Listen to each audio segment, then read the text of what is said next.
everyone, welcome to the Talking Book. So today we're going to see this book called The Last Queen by Chitrabanerjidivakaruni. She is an Indo-American author, has written various books.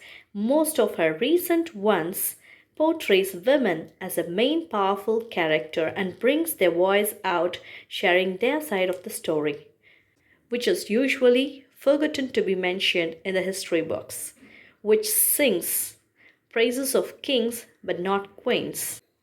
So I got this book from Chennai Book Fair, which was held in 2021.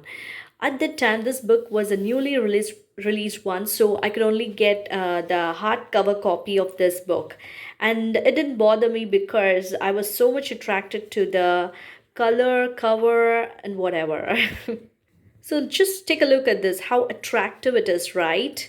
The cover, this is the real Rani Jindan, okay? And take a look at the inside of the box. Every chapter starts with a sword, and not only that, take a look here. Wow, how royal it is, right? So, of course, after seeing all this, how will I neglect buying this copy? So, I got this book and I started reading. So, let's discuss how the story begins and how it ends and what's so special about this book, etc. Story starts with the great Punjab king Ranjit Singh on deathbed, and all the queens, ministers are around him, and this Rani Jindan, she is there with her thoughts lost in the past. So the story takes a flashback where we're taken to Rani Jindan's life before marriage. She is the daughter of the royal kennel keeper, the person who takes care of the dogs and horses. She is the daughter of him. And her family is so poor, and she lives with her mother, brother, and sister. She comes with her father and brother to Lahore and falls in love with Ranjit Singh. Later, she gets married, enters into the palace, faces all the palace politics. In between the romance with the king has a lot of queens and she has to go through all of them. Delivers her son, and one of the queen becomes very close to her and she gets a loyal mate as well. So this part sets up the characters that are close to her. So later the story takes a shift. The Punjab king is now no more. He dies. Unexpectedly, Rani Jindan's son inherits the throne. At that time, he was just 6 years old, so Rani has to take care of the kingdom and the royal duties on behalf of him. She distrusts Britishers and keeps them at bay until one day they overpower her and takes all away from her along with her son. They take him to London and they put her behind the bars.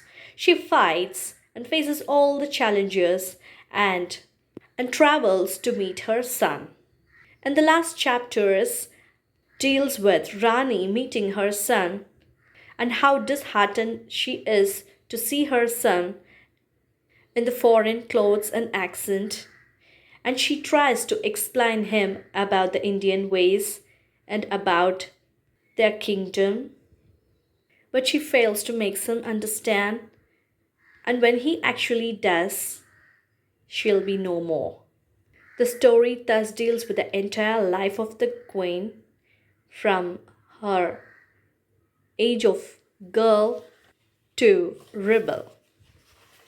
If you can see, that is how the chapters are sectioned into 4 sections: girl, bride, queen, and rebel.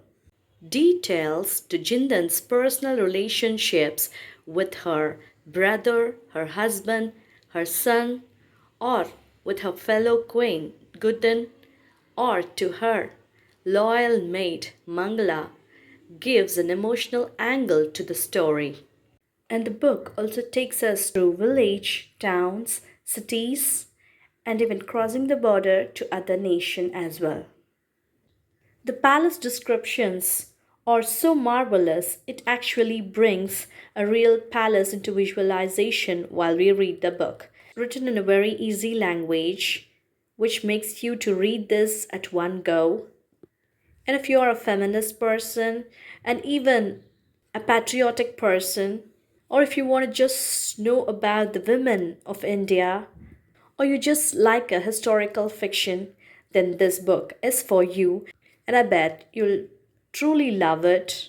So, guys, then what's stopping you? Go ahead, get this book from the bookstore and read it. Okay, then, we'll meet you with the next book. Till then, bye bye from the Talking Bookstore. Have a good day.